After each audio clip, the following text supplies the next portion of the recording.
أعوذ بالله من الشيطان الرجيم وبالله نستعين والصلاة والسلام على أشرف الأنبياء والمرسلين سيدنا وحبيبنا ومولانا محمد وعلى آله الطيبين الطاهرين وأصحابه الميامين المنتجبين رب اشرح لي صدري ويسر لي أمري واحلل عقدة من لساني يفقهوا قولي اللهم أنطقني بالهدى وألهمنا التقوى اللهم صل على سيدنا محمد وآل سيدنا محمد وارزقنا في الدنيا زيارتهم وفي الآخرة شفاعتهم قال الله تعالى في محكم كتاب الكريم أعوذ بالله من الشيطان الرجيم إنما يريد الله ليذهب عنكم الرجس أهل البيت ويطهركم تطهيرا قال رسول الله صلى الله عليه وآله وسلم إني تارك فيكم الثقلين كتاب الله عطرتي أهل بيتي إن تمسكتم بهما lan tadillu ba'di abada wa innahuma lan yaftariqa hatta yarida alayya al-haud sadaqallahul aliyyul azim wa sadaqa rasuluhul karim. Bismillahirrahmanirrahim. Assalamualaikum warahmatullahi wabarakatuh. Bapak dan Ibu yang dirahmati Allah Subhanahu wa taala, malam hari ini saya akan memulai kajian kita dengan satu riwayat dari Al-Imam Ja'far Shadiq alaihi salatu wassalam. Qala Al-Imam Shadiq alaihi salatu wassalam. Al-Imam Ja'far bin Muhammad Shadiq alaihi salatu wassalam bersabda, Al-amilu ala ghairi basiratin kasairi ala ghairi tariqin fala taziduhu sur'atus sayri illa bu'da. Imam Ja'far bin Muhammad Shadiq alaihi salatu wassalam bersabda, orang yang beramal tanpa kesadaran bagaikan orang yang berjalan tidak pada jalan yang seharusnya, maka tidak akan menambah cepatnya ia berjalan kecuali jauhnya ia dari tujuan. Tuhaful Uqul Abi Muhammad Hasan bin Ali bin Husain bin Syu'bah Al-Harani Fuqaha Al-Qurn Al-Rabi Al-Hijri bab ma'ruya al-Imam Ja'far bin Muhammad Shadiq alaihi salatu wassalam. Bapak dan Ibu yang dirahmati Allah Subhanahu wa taala, sebelum kita masuk kepada kajian kita, ada baiknya kita niatkan majelis ini untuk penulis kitab ini, yang nanti kita akan ketahui betapa apa yang beliau sampaikan itu memberikan warna baru di dalam pemahaman kita tentang Ahlul Bait alaihimus salatu wassalam. Juga kepada arwah guru-guru kita, terutama Allah yarham Buya Jalaluddin Rahmat dan juga Ibu Iskartini, kepada para ulama, para kiai yang telah berkhidmat dan mempersembahkan hidupnya untuk agama ini, untuk agama yang rahmatan lil alamin. Juga tidak lupa kepada almarhum Ustadz Ali Sibra. Beliau pertama kali yang memperkenalkan saya dengan buku ini, dan memberikan, melalui beliaulah saya mendapatkan kesempatan untuk menerjemahkan, tentunya dengan terjemahan yang masih perlu banyak dikoreksi, masih banyak diberikan ta'liq. Mudah-mudahan Allah Subhanahu wa taala mencurahkan segenap kasih sayangnya kepada almarhumin dan almarhumat dengan berkah majelis kita pada malam hari ini. Berbicara mengenai Syekh Hasan Musa As-Saffar, saya kira mungkin sebagian kita banyak yang belum mengetahui mengenai siapa beliau. Ceramah-ceramah beliau sebenarnya cukup banyak. Kalau kita lihat di YouTube, beliau juga memiliki channel YouTube. Insyaallah coba nanti kita share. Hasan As-Saffar, atau kita juga sering menyebut beliau Hasan Musa As-Saffar. Saya akan menyebutkan atau menyampaikan beberapa hal sehubungan dengan beliau, mungkin tidak keseluruhannya. Ta'alam al-Quranul Karim wa darasal ibtidaiyah. Ta'alam al-Quranul Karim wa darasal ibtidaiyah fi madrasati Zainil Abidin.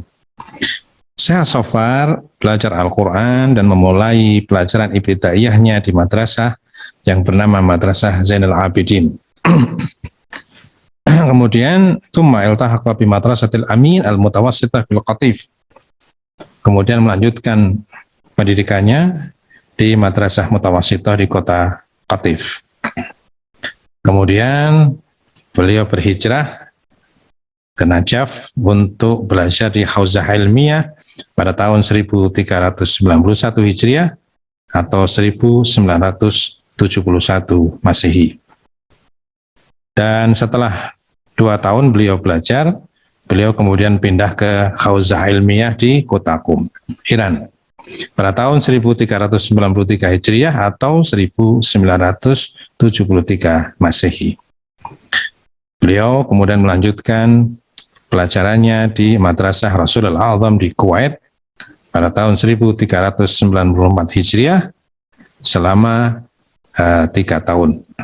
Kemudian beliau melanjutkan pelajaran dirasa ilmiahnya di Teheran pada tahun 1400 Hijriah atau 1980 Masehi sampai tahun 1408 Hijriah atau 1988 Masehi. Kemudian Syekh Musa As-Saffar atau Hasan Musa As-Saffar menerima ilmu beliau dan juga ma'rifat yang beliau miliki itu diwariskan oleh para ulama besar kepada beliau. Beliau belajar kepada sejumlah ulama, bahkan beliau mendapatkan ijazah dari Marji' Ad-Dini Al-A'la Ayatullah Al-Udma Sayyid Ali Sistani. Jadi tradisi ijazah di kalangan Ahlul Bait pun sedemikian kuat sebenarnya, tidak hanya di kalangan Sunni. Makanya kalau di Iran itu orang memakai serban itu ada ritualnya, harus ada ijazahnya. Ya, orang bisa saja beli serban di pasar kemudian dipakai, tapi itu berbeda karena itu adalah makom, simbol daripada sebuah makom ijazah. Kita tidak berani mengatakan makom keilmuan, itu makom ijazah. Kita sudah diberikan ijazah untuk menyampaikan ilmu-ilmu yang berhubungan dengan Ahlul Bait alaihimussalatu wassalam. Bahkan pernah ada satu, mungkin antum masih ingat, almarhum Said Hasan Musawa Solo, itu merupakan teman dekat, teman seperjuangan saya waktu di Iran. Kebetulan kita kamarnya bersebelahan. Beliau tinggal sendiri, saya di samping beliau kamarnya itu bareng dengan Said Musa Al-Khatib. Nah, beliau dulu pernah memakai serban yang diijazah oleh Ayatullah Muntaziri. Dan setelah beberapa waktu terjadilah apa yang terjadi sehubungan dengan Ayatullah Muntaziri. Kemudian beliau pernah bilang kepada saya harus memakai ulang serban saya karena yang mengijazahi saya pertama sudah tidak sesuai. Maka beliau kemudian berusaha untuk ikut lagi memakai serban itu bersama Said Ali Khamenei. Jadi itu sebagai simbol ijazah. Nah, dalam hal ini Syekh Musa atau Hasan Musa As-Saffar itu mendapatkan ilmu dan ma'rifatnya, mendapatkan ijazah untuk ilmu itu dari marji' besar, salah satu marji' yang menjadi rujukan secara luas ya, yaitu tadi kita sampaikan marji' ini ala Ayatullah Al-Udma Sayyid Ali Sistani. Wa kadzalika min qibalil marji' ini Syekh Muhammad Ishaq Al-Fayyad. Beliau juga mendapatkan ijazah dari Syekh Muhammad Ishaq Al-Fayyad. Mendapatkan ijazah juga dari Al-Marji' Ad-Dini Sayyid Muhammad Husaini Syirazi. Mendapatkan ijazah juga dari As-Sayyid Muhammad Ridha Gulbaigani, mendapatkan juga ijazah dari Marji Dini Syekh Nasir Makarim Syirazi, kemudian Marji Ad-Din As-Sayyid Sadiq Al-Husaini Asy-Syirazi, dan seterusnya. Jadi dalam hal keilmuan beliau malang melintang di ranah keilmuan Ahlul Bait alaihimussalatu wassalam, dan yang unik adalah bahwa beliau ini mampu mengkolaborasikan antara ilmu agama, ilmu modern, dan bagaimana beliau mensinkronkan semua itu dengan kondisi masyarakat di mana beliau tinggal, yaitu di Qatif, salah satu daerah yang banyak penduduknya, saya kira kita semua tahu, berpaham Wahabi. Nanti kita akan temukan, mungkin antum yang sudah membaca kitab ini secara keseluruhan akan tahu betapa kitab ini memberikan satu nuansa yang berbeda tentang Ahlul Bait alaihimussalatu wassalam. Karena kitab ini sebenarnya adalah kritik bagi masyarakat Ahlul Bait, di mana di dalam kitab ini beliau mengawalinya sudah dengan kritik. Dalam mukadimahnya itu sudah kritik yang sangat pedas, saya kira, bagi kita semua. Kritik ini sebenarnya apa ya? Mungkin saya pernah sampaikan juga, kalau barangkali kalau saya tidak salah ya. Dulu kita ada halaqah, ada majelis halaqah. Hijabi mengadakan majelis halaqah. Pada waktu itu saya ikut, dan saya masih ingat betul bagaimana Ustadz Dimitri Mahayana menjelaskan tentang patologi agama. Yang salah satunya adalah penyakit agama yang paling berat adalah obsesi surga dan neraka. Yang mana sebenarnya surga dan neraka, ketika orang memfokuskan diri kepada masalah surga dan neraka, pada dasarnya ia kehilangan substansi daripada apa yang harus ia lakukan. Mengapa? Karena sebenarnya surga dan neraka itu adalah konsekuensi daripada ridho atau tidak ridhonya Allah Subhanahu wa Ta'ala. Jadi yang dikejar bukan surga dan nerakanya, tapi ridho yang dikejar dan menghindari kemurkaan Allah Subhanahu wa Ta'ala. Syekh Hasan Musa As-Saffar dalam kitab ini mengawali mukadimahnya dengan hal yang mirip dengan itu. Bahwasanya ketika kita berjalan pada malam hari, kemudian kita berjalan di atas jalan yang penuh dengan lubang yang menjerumuskan kita kalau kita tidak berhati-hati dalam melangkah.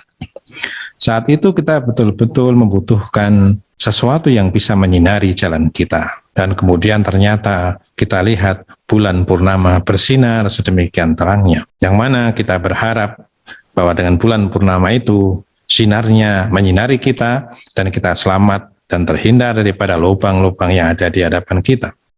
Tapi apa yang terjadi?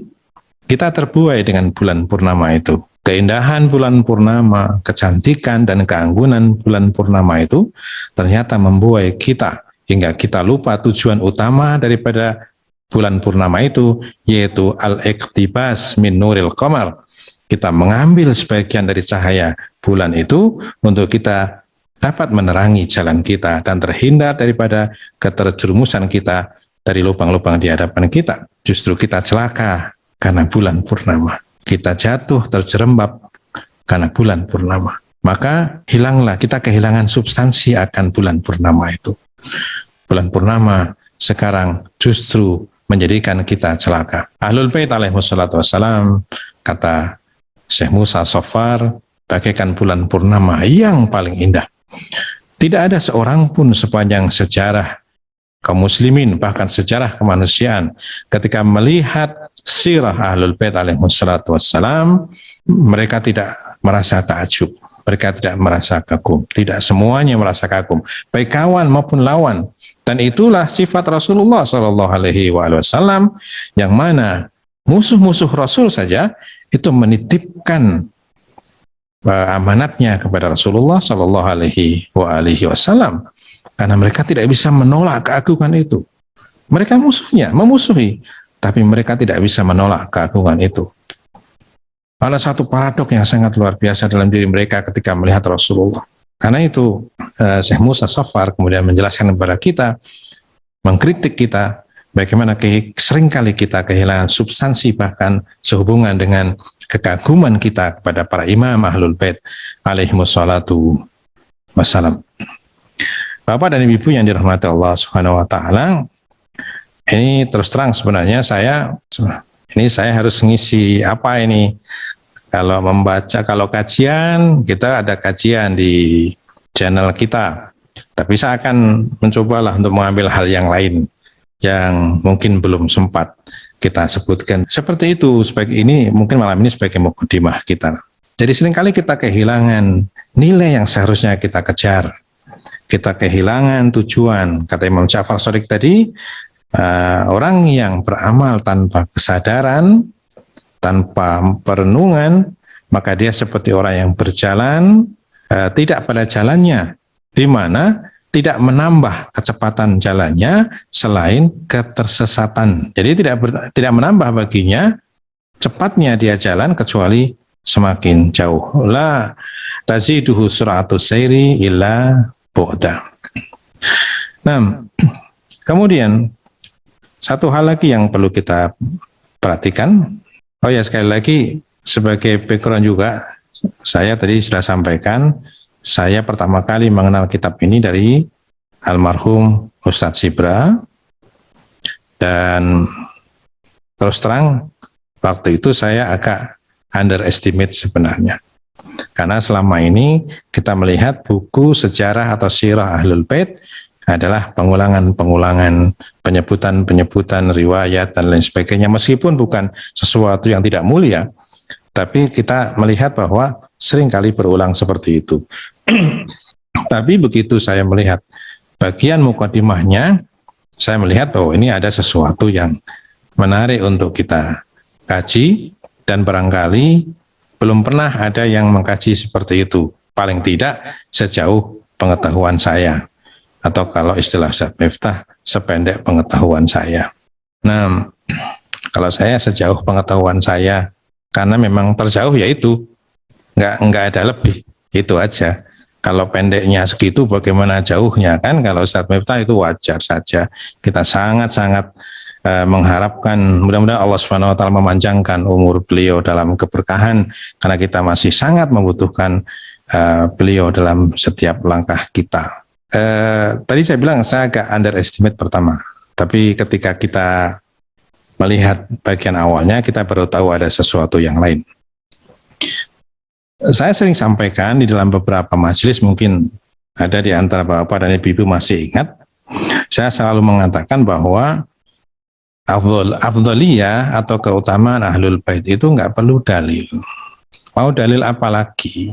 Dalil itu sebenarnya kan kita tegakkan karena munculnya syubhat akan sesuatu yang badihi. Itu karena adanya syubhat, syubhat atas sesuatu yang sudah jelas. Makanya kita membahas. Sekarang begini, kalau kita berbicara mengenai Ahlul Bait alaihissalatu wassalam, secara sosial lah, siapa yang tidak mengenal Ahlul Bait pada zamannya? Ahlul Bait yang kita lihat diawali oleh Imam Ali bin Abi Thalib alaihi salatu wassalam, betapa Imam Ali bin Abi Thalib adalah manusia mulia di hadapan kawan maupun lawan. Bahkan di dalam riwayat kaum muslimin, ketika para sahabat diminta untuk meminang Fatimah Zahra, semua rata-rata mengatakan untuk menyuruh Ali supaya meminang, karena anta asbaqu minna islama. Ya Ali, kau yang harus meminang Fatimah, karena engkau yang lebih dulu Islam daripada kami. Asbaqu minna islama. Dan itu riwayat kaum muslimin.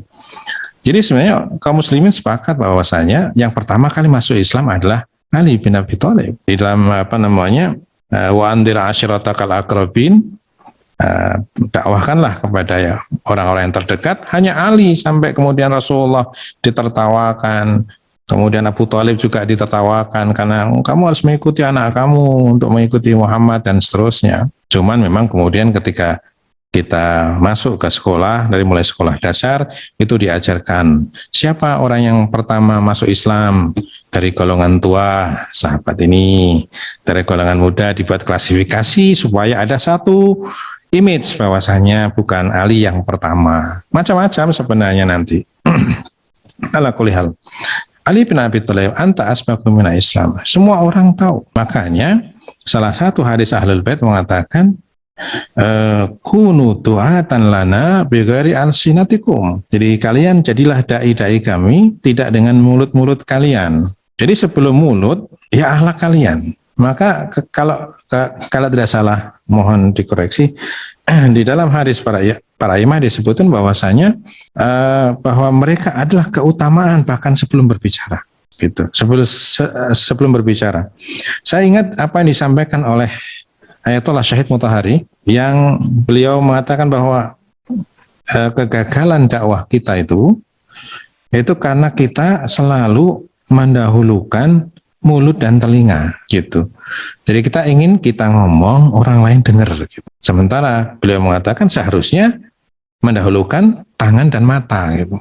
Tangan yang bergerak, biarkan mata melihat gitu. Itu dalam salah satu ceramah Syed Mutahari rahimahullah, beliau mengatakan seperti itu, dan memang kenyataannya seperti itu. Apalagi kemudian ketika tadi itu kita kehilangan substansi, akhirnya dakwah itu berisikan tadi itu targhib dan tarhib, iming-iming, kemudian ancaman-ancaman. Persis waktu kita kecil diberikan komik tentang siksa neraka sampai kita takut, kita nggak bisa tidur. Waktu kecil kita taat, jadi sangat rajin beribadah, tapi sebenarnya kita lupa bahwa kita sedang di simpangan dari substansi yang seharusnya menjadi tujuan utama kita, yaitu keridhaan Allah Subhanahu wa Ta'ala. Persis seperti sekarang ini, kalau kita diajarkan oleh para imam Ahlul Bait, yang harus kita kejar itu bukan pahala amalan kita, tapi kasih sayang Allah melihat terseok-seoknya dan jatuh bangunnya kita beramal. Amalan kita apa? Apa artinya amalan kita itu?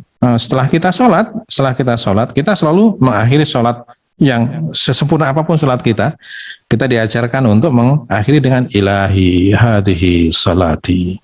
Ya Allah, ini sholatku. Yang bagian akhirnya mengatakan la in kana fiha khalalun aw naqsun min ruku'iha aw sujudiha fala tu'akhidni. Kalau di dalamnya ada cacat rukuknya ya Allah, cacat sujudnya ya Allah, jangan kau siksa aku karena itu, dan terimalah wataqabbal alayya bil qabuli wal ghufran, dan mohon terimalah aku dengan ampunanmu, bukan dengan kualitas amalan kita. Kualitas amalan kita itu apa? Makanya salah satu hikmah dalam kenapa setiap kali kita melakukan sesuatu kita mengawalinya dengan basmalah, dan basmalah atau nama Allah yang disebut adalah Ar-Rahman dan Ar-Rahim, bukan Bismillahil Qadir. Kita mau melawan musuh, kita mengucapkan Bismillahil Qawiyul Qadir misalkan, enggak, tetap Bismillahirrahmanirrahim. Kenapa? Kita itu hanya akan selamat dengan rahmat Allah Subhanahu wa Ta'ala. Alam barzah misalkan, alam barzah itu adalah alam rahmah. Seakan-akan Allah belum rela kita dihisab. Jadi kita disisakan alam di mana kita masih bisa menerima ampunan dari Allah melalui doa saudara-saudara kita.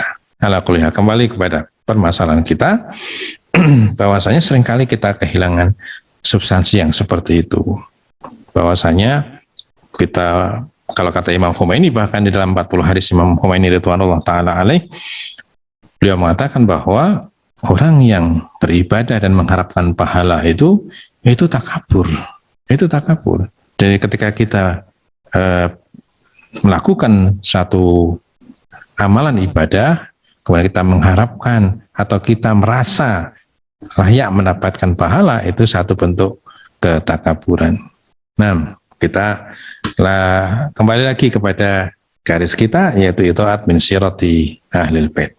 Jadi ketika kita mengikuti Ahlul Bait alaihi wassalatu wassalam, memang saya pernah ada satu orang notabene kemudian dia dikiaikan oleh satu komunitas tertentu, dan dia pernah bilang pada saya ingin kalau bahasa dia ingin masuk ke lingkaran Ahlul Bait atau pengikut Ahlul Bait. Saya bilang, kalau antum pengen menjadi pengikut Ahlul Bait, antum harus siap jadi orang awam. Karena mengikut Ahlul Bait itu kita meriset semua. Kita betul-betul meriset semua. Mungkin kalau pakai bahasa Quran yang kemudian sering digunakan juga oleh kalangan Muhammadiyah, yaitu masuk Ahlul Bait itu seperti masuk babu khitoh li Bani Israel. Jadi kita masuk ke khitoh.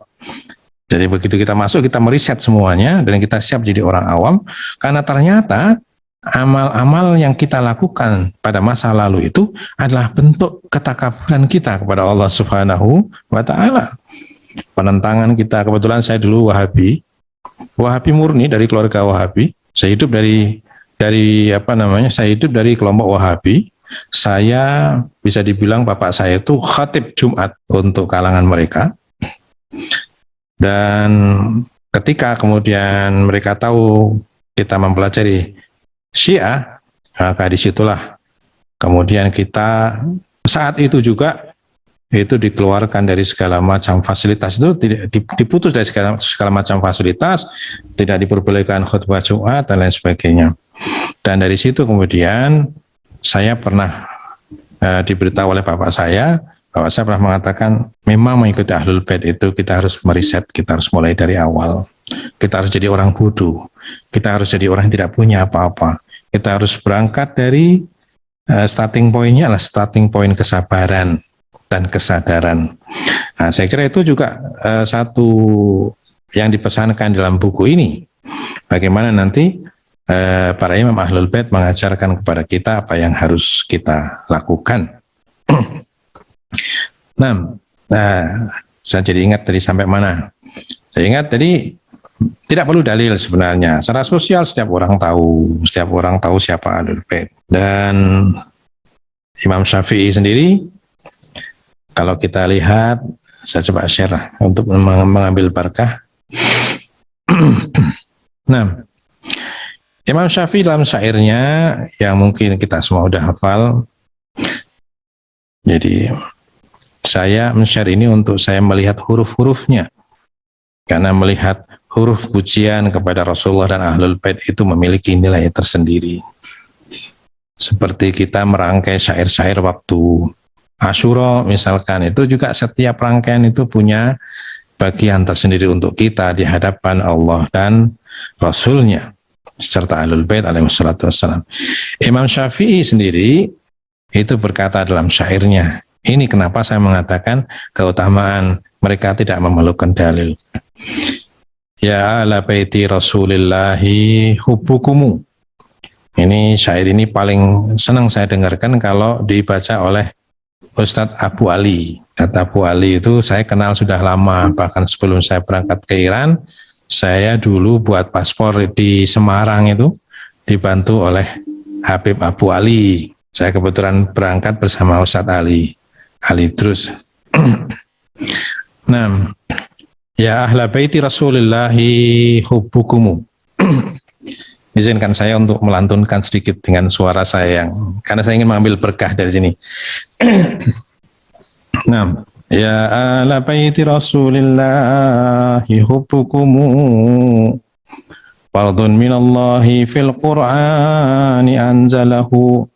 Yakfikumu min azimil fakhri annakumu man lam yusalli alaikum la salata lahu. Wahai Ahlul Bait Rasulullah, cinta kepada kalian adalah kewajiban dari Allah Subhanahu wa Ta'ala sebagaimana termaktub dalam Al-Quran yang diturunkan.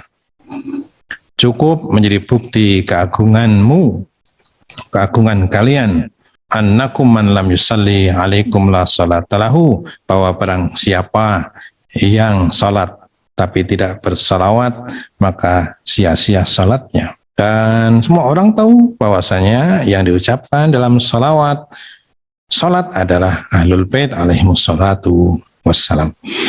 Sayangnya kalau kaidahnya kan bacaan salat itulah bacaan yang paling sempurna. Nah, di mana di situ disebutkan ada Rasulullah dan keluarga Rasulullah. Allahumma shalli ala Muhammad wa ali Muhammad kama shallaita, ya kan? Allahumma barik ala Muhammad wa ali Muhammad kama barakta ala, dan seterusnya. Ada ali Muhammad, tapi kenapa ketika di luar salawatnya jadi batra?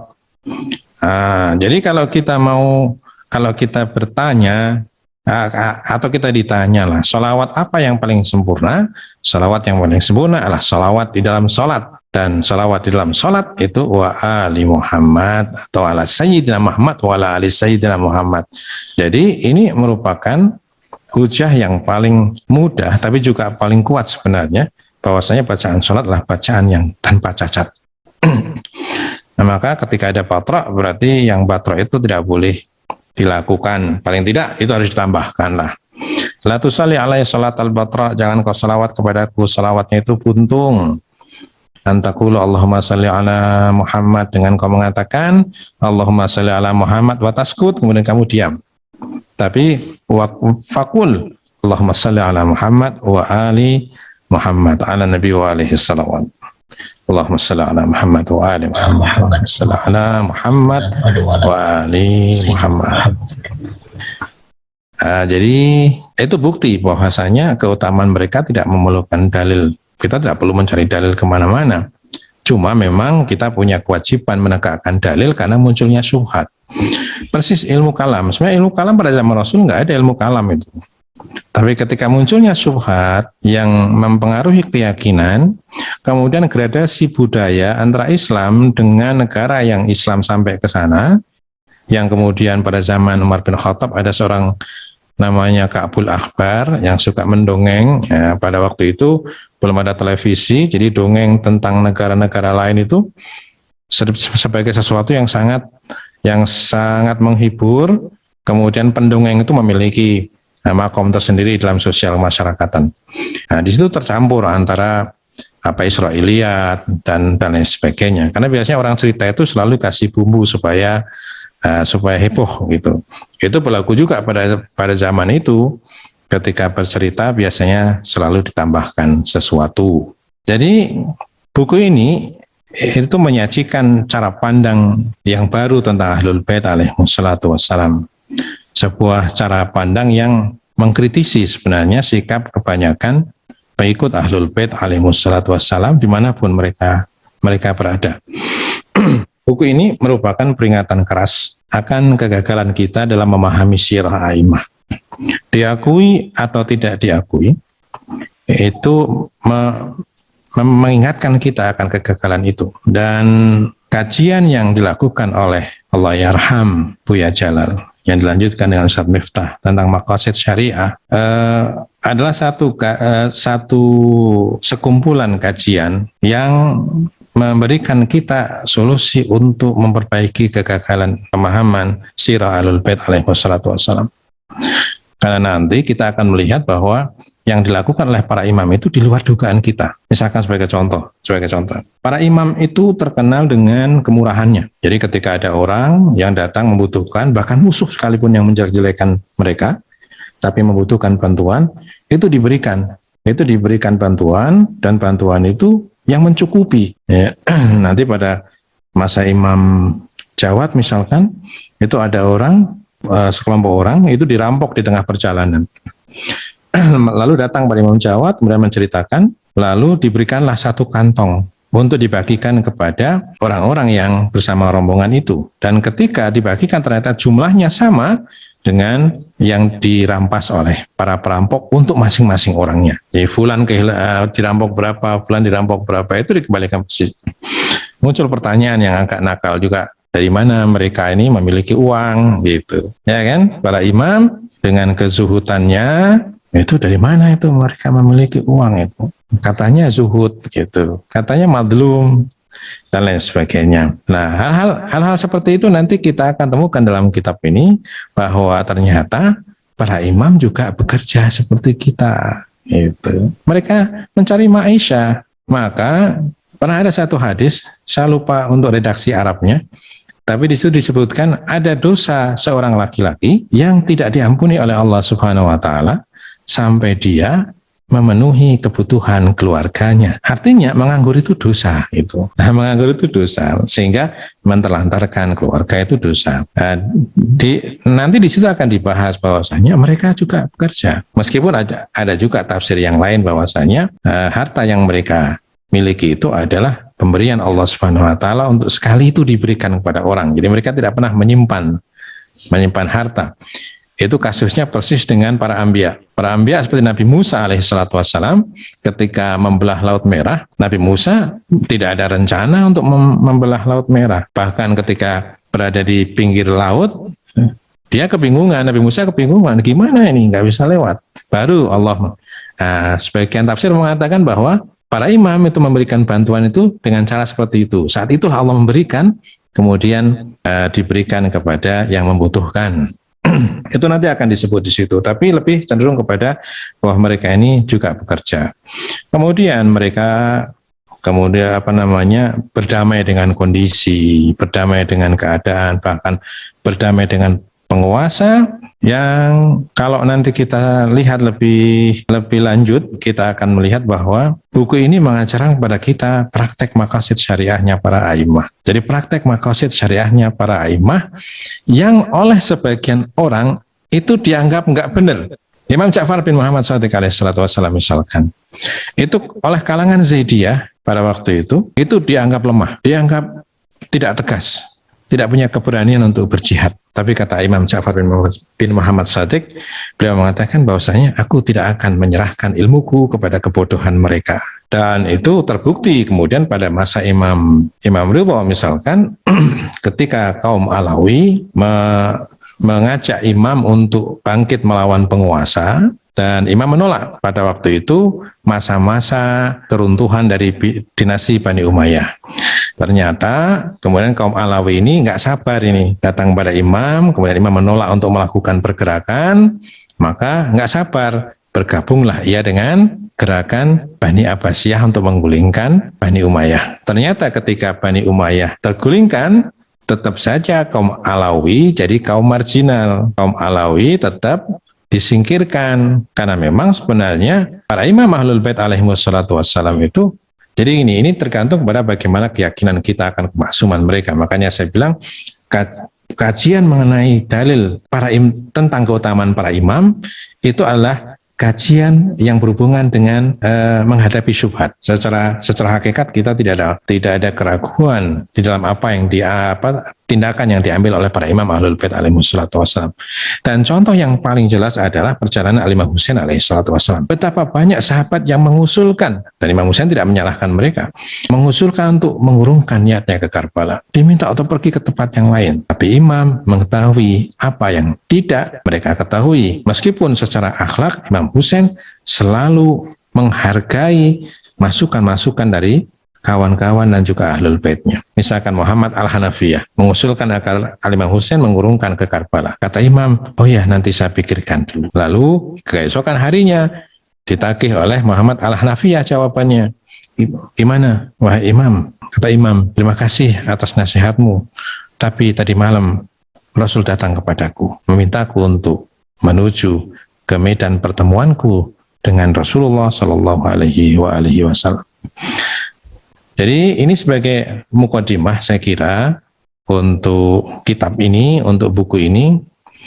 Sekali lagi saya menerjemahkan ini tentunya masih banyak hal yang harus diperbaiki.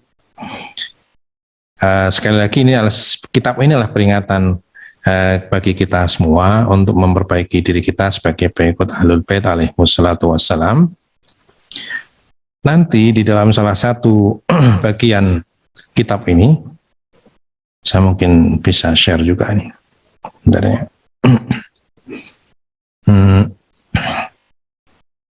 Nah, kita lihat ada satu, ini kalimat yang saya kasih garis merah, saya warnai merah ini.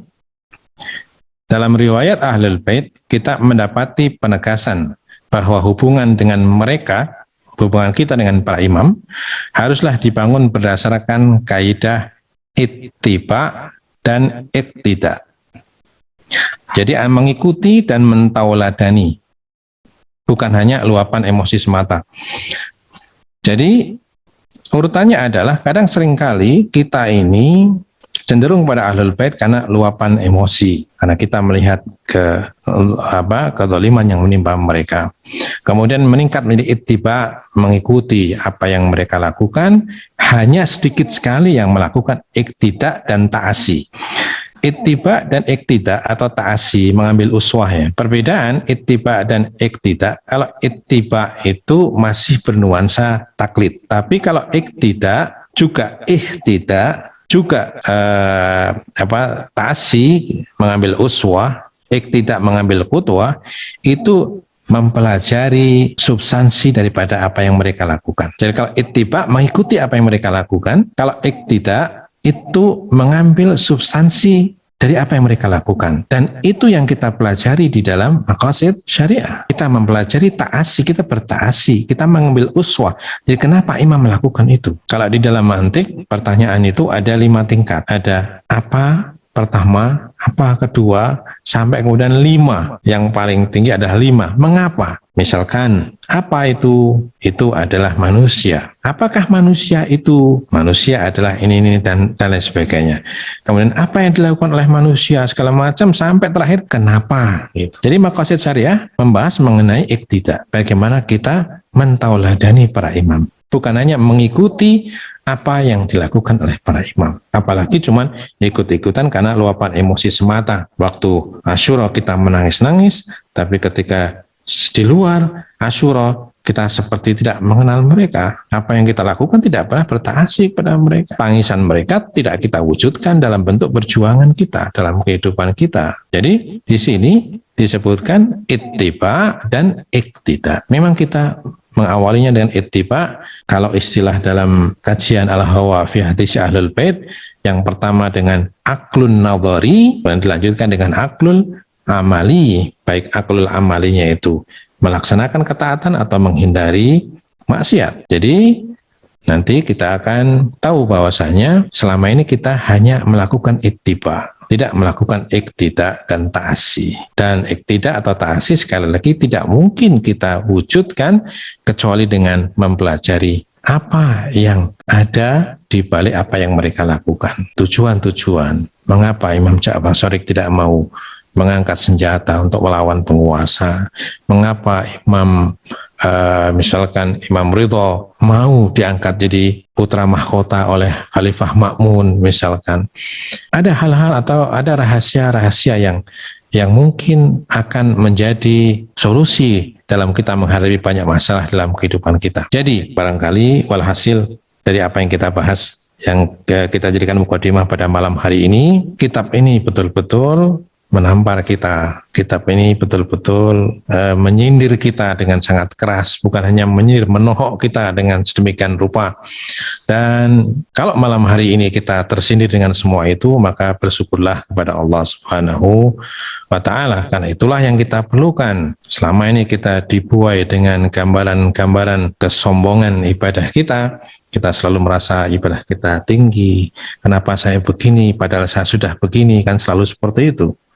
Jangankan dengan Allah, kita dengan tetangga saja, pagi-pagi kita keluar rumah, lihat tetangga kita tanya, dia nggak menjawab, dia tidak membalas sapaan kita. Apa yang ada di benak kita? Yang ada di benak kita selalu, apa salah saya? Gitu. Atau ada apa dengan dia? Gitu. Maaf, ada apa dengan dia? Jarang yang berpikir, apa salah saya? Selalu kita tidak memulai dari diri kita sendiri. Maka dengan kitab ini, mudah-mudahan kita bisa ibda binafsik. Kita bisa memulai segala sesuatu yang dari diri kita untuk memperbaiki diri kita, membagi kenikmatan itu dengan orang lain. Jadi ketika kita memahami, kita mengenalkan, sebenarnya ilmu itu kan ada tingkatannya. Kalau saya pakai bahasa saya, ya, saya kebetulan tidak begitu menguasai bahasa akademis ya. Jadi yang pertama itu ada yang namanya tahu, ada yang namanya faham, ada yang namanya yakin, ada yang namanya digerakkan.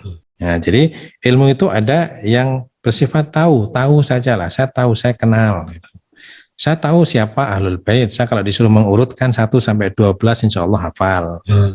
Itu rukun iman ada berapa, rukun Islam ada berapa, hafal itu. Itu tahu. Kemudian faham. Orang tahu belum tentu faham. Jadi dia faham ketika tahu 12 orang imam, siapa mereka itu faham dan kedudukan mereka seperti apa. Yang kemudian dengan tadabbur itu sampai kepada derajat yakin. Yakin bahwasanya mereka adalah orang-orang mulia.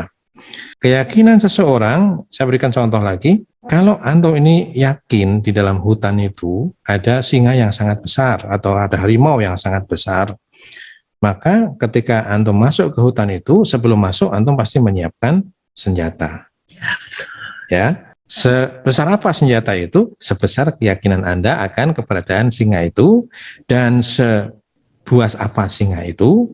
Kalau misalkan diberitahukan ada informasi singa itu nggak ada giginya kok, gitu, otomatis antum akan bawa persiapan yang tidak begitu. Demikian pula, maka ketika keyakinan itu sedemikian kuat, itu akan menggerakkan kita, menggerakkan dan mengalahkan fisik kita, sehingga fisik kita ini tunduk kepada ilmu itu. Ini sebagai contoh sekarang.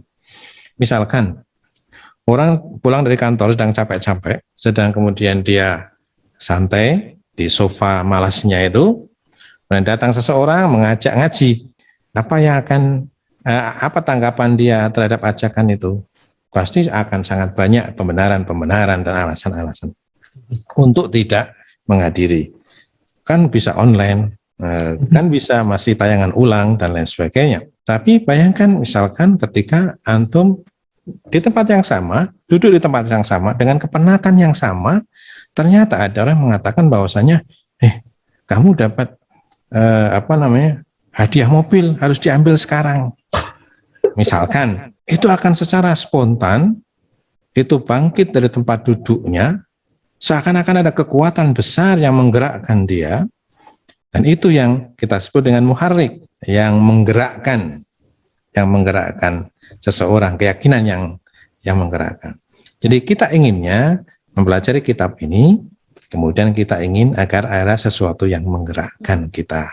Jadi ta'asi kita itu seperti mengendapkan apa yang kita pahami itu di dalam diri kita. Jadi riset adalah memberikan makna kepada apa yang sudah kita lakukan.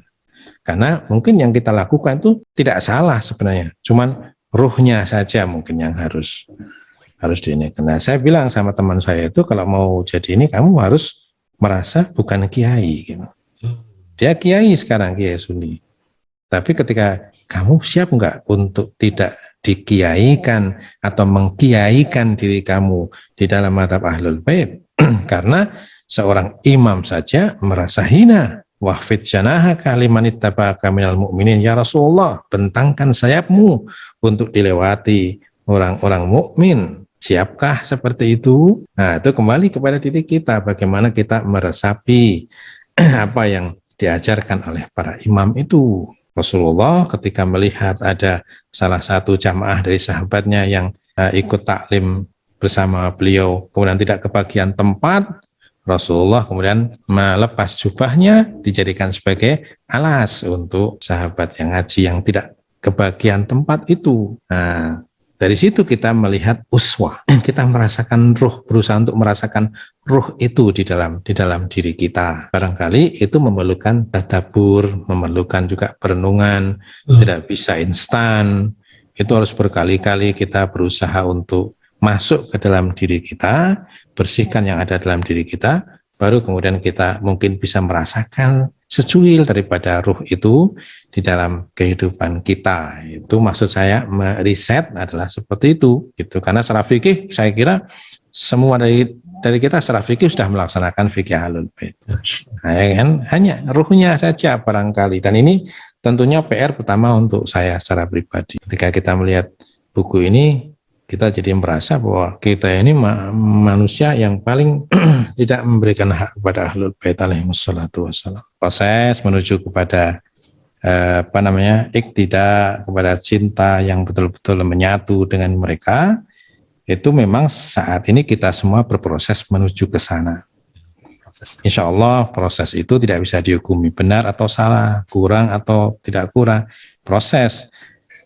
Imam Khomeini ridwanullah ta'ala alaih sampai pernah beliau ini dalam fatwa di dalam risalah amaliyah beliau bahwa tidak boleh melakukan amar ma'ruf nahi mungkar kepada orang yang sedang berproses. Antum nggak boleh, misalkan antum punya anak sedang menyapu, kemudian antum, gitu bagus, itu nggak boleh. Secara pendidikan tidak boleh. Itu dia akan, kalau orang Jawa bilang mutung ya, dia akan langsung berhenti nyapu itu. Karena dia sedang berproses. Jangan pernah menghalangi sebuah proses. Nilailah nanti setelah proses itu selesai. Di dalam, kalau tidak salah, dalam riwayat Imam Ali bin Abi Thalib alaihi salatu wassalam, itu kan dulu pernah ada seorang perempuan yang dituduh berzina oleh Khalifah Umar. Karena ternyata setelah dia melahirkan pada usia yang masih muda, pada usia kandungan yang masih sangat muda. Lalu saya nggak akan sebutkan rinciannya di sini.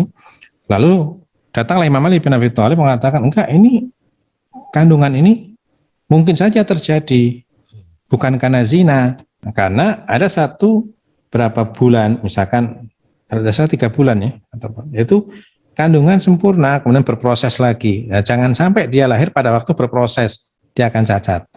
Tapi kalau lahir saat dia berhenti proses, meskipun masih berapa bulan, tapi saat itulah fase di mana proses itu berhenti, itu malah nggak apa-apa. Sama juga di dalam kita beragama. Kata Imam Khomeini, jangan pernah kamu menghentikan, mencela, atau mungkin memperingatkan orang yang sedang berproses. Nggak boleh. Anak kita udah mulai ada dorongan untuk menyapu lantai di rumah kita, dan kita mengatakan, nah kok nggak dari kemarin. Ya, itu nggak boleh. Nggak boleh. Sama juga kita semua, Bu, sama. Kita ini bermodal cinta, itu pun dipertanyakan cinta kita. Ya kan? Cinta kita dibanding cinta kita kepada mereka dibanding cinta kita kepada anak kita, misalkan, itu pun dipertanyakan. Itibak di bidang apa kita sekarang ini, itu pun dipertanyakan. Maka sekarang ini yang kita mohonkan kepada Allah adalah kasih sayang Allah atas usaha kita jatuh bangun, termasuk dalam cinta dan itibak kepada khalifah-khalifahnya. Itu aja yang bisa kita lakukan. Teruslah berproses, atau mari kita bersama-sama berproses untuk menuju kepada cinta yang mungkin tidak bisa kita, kan itu sangat abstrak ya, dan itu tergantung. Jangan sampai kita ini seperti Majnun bagi Laila. Majnun mengaku cinta kepada Laila, wa Laila la tuqirru bidzaka, gitu. Majnun mati-matian mencintai, ternyata Laila tidak mengakui cinta itu, gitu. Ya, kan jangan sampai seperti itu. Makanya selalu kita mendekatkan diri kepada Allah, mendekatkan diri bertawasul pada para imam, dan menanamkan tadi basirah, kata Imam Ja'far Shadiq, menanamkan basirah, kesadaran yang diajarkan dengan sangat indah di dalam doa Kumail bin Ziyad. Itu kesadaran yang sangat luar biasa, yang kalau kata Imam Khomeini, saya belum pernah melihat sendiri, tapi kata salah satu ustadz, Imam Khomeini mengatakan bahwa kalau kamu membaca doa Kumail, maka bacalah doa Kumail itu dengan niat tabaruk, karena isi daripada doa Kumail itu dalam tanda kutip tidak pantas lisan kita yang mengucapkannya. Sabartu ala harrinari fa kaifa asbiru ala firaqik, misalkan. Tapi mohon maaf, mungkin orang boleh tidak sepakat dengan saya, tapi saya melihat doa itu adalah peleburan. Kita melebur dengan cara apa? Dengan cara kita tidak menyebut sedikit pun permintaan kita, kualitas amalan kita. Kita menyebut kekurangan kita agar Allah mengasihi kita. Itu saja sebenarnya doa Kumail itu. Kenapa kita menangis dalam doa Kumail? Karena kita mengharapkan kasih-Nya. Kita mengharapkan dan menyadari betapa amalan kita ini tidak pernah bisa dibanggakan atau kita banggakan di hadapan Allah Subhanahu wa taala. Imam Ja'far Shadiq pernah mengatakan, taksil ilaha wa anta tudhiru hubbahu. Engkau bermaksiat kepada Tuhanmu dan kau tampakkan kecintaanmu kepadanya. Hadal amri fil fi'ali badi'u. Ini aneh kalau menurut saya ini, kata Imam Ja'far Shadiq. Lain kana hubbuka shadiqan la ata'tahu. Kalau cintamu tulus pasti engkau akan mentaatinya. Li'anal muhib liman ahabba muti'u. Karena orang yang mencintai akan mentaati yang dicintai. Kalau cinta itu tulus. Laki-laki kalau cinta pada seorang perempuan, gaji 1 bulan habis sekali jalan itu rela, ya. Bahkan itu minha illa jamila. Tidak kulihat daripada kekasihku kecuali indah. Kalaupun dia pincang, itu bukan dia yang pincang, tapi buminya yang tidak rata.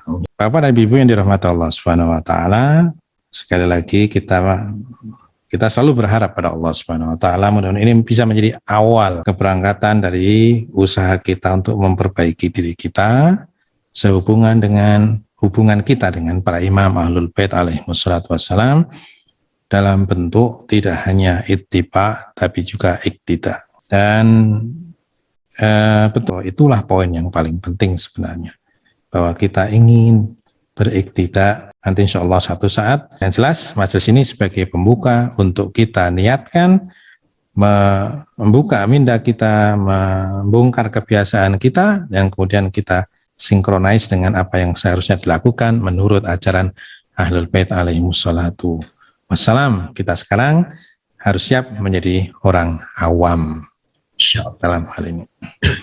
Allahumma salli ala sayyidina Muhammad wa ali sayyidina Muhammad. Allahumma ighfir lana dhunubana kullaha fa innahu la yaghfiru dhunuba kullaha illa ant. Allahumma la tada' lana dhanban illa ghafartah wa la hamman illa farajtah wa la saqaman illa syafaitah. Allahumma ansuril islam wal muslimin wa khudhil kufrana wal munafiqin. Allahumma ansur man nasaraddin. Allahumma khudhil man khadaladdin. Allahumma ansur juyushal muslimin fi syarqil ardi ila magharibiha. Allahumma anzil alaihim nasrakal mu'ajjal bihaqqi Muhammad wa ali Muhammad. Allahumma ya Allah ya Rahman ya Rahim. Allahumma arham asatidatina wa asatidati asatidatina. Allahumma arhamhum jami'an birahmatikal wasi'ah. Allahumma ij'alna minal muqtadina bihudahum. Allahumma ij'alna minal mu'taniqina bidinihim. Allahumma ij'alna min ahli syafaati Muhammad wa ali Muhammad yaumal wurud. Allahumma ij'alna min ahli syafaati Muhammad wa ali Muhammad yaumal hisab. Allahumma ij'al min ahli syafaati Muhammad wa ali Muhammad yauma alqaka ya Allah. Allahumma barik lana majlisana hadha bihaqqika wa bihaqqi nabiyyika wa bihaqqi ahli baiti nabiyyik. Allahumma ij'alna min ahli rahmatika wa barakatika wa maghfiratik. Allahumma bi ismika wa bi ismi Muhammadin wa ali Muhammad akhtim kulla umurina bi husnil khatimah wa la takhtimha bi su'il khatimah. Allahumma ya muqallibal qulub tsabbit qulubana ala dinik, tsabbit qulubana ala mahabbatik, tsabbit qulubana ala mahabbati rasulika wa ahli baiti rasulik. Allahumma ya Allah ya Rahman ya Rahim ya Arhamar Rahimin. Ya Allah, ampunilah dosa-dosa kami, dosa guru-guru kami. Limpahkanlah maghfirahmu, lapangkanlah kubur mereka. Wabil khusus Buya Jalaluddin Rahmat dan Ibu Iskartini, juga para asatid, para ulama. Ya Allah, ya Rahman, ya Rahim, tidak terasa Kau telah tinggalkan begitu luka yang begitu dalam dengan kepergian guru kami. Karena itu ya Allah, kuatkanlah hati kami untuk selalu beriktida dengan jalan mereka, dengan cara berpikir mereka, dengan nasihat-nasihat mereka. Ya Allah, jika suatu hari Engkau mengambil nyawa kami, ambillah nyawa kami dalam ampunan-Mu. Ambillah nyawa kami saat kami telah mendidik anak-anak kami untuk mencintai-Mu dan mencintai Rasul-Mu serta Ahlul Bait Rasul-Mu. Ya Allah, ya Rahman, ya Rahim, ya Arhamar Rahimin. Berkahilah majelis kami malam hari ini, ya Allah. Jangan Kau biarkan kami menyelesaikannya kecuali telah Kau ampuni dosa-dosa kami, kecuali telah Kau sakinahkan keluarga kami, kecuali telah Kau hapuskan maksiat-maksiat kami, kecuali telah Engkau tetapkan rizki yang penuh berkah untuk kami dan untuk saudara-saudara kami.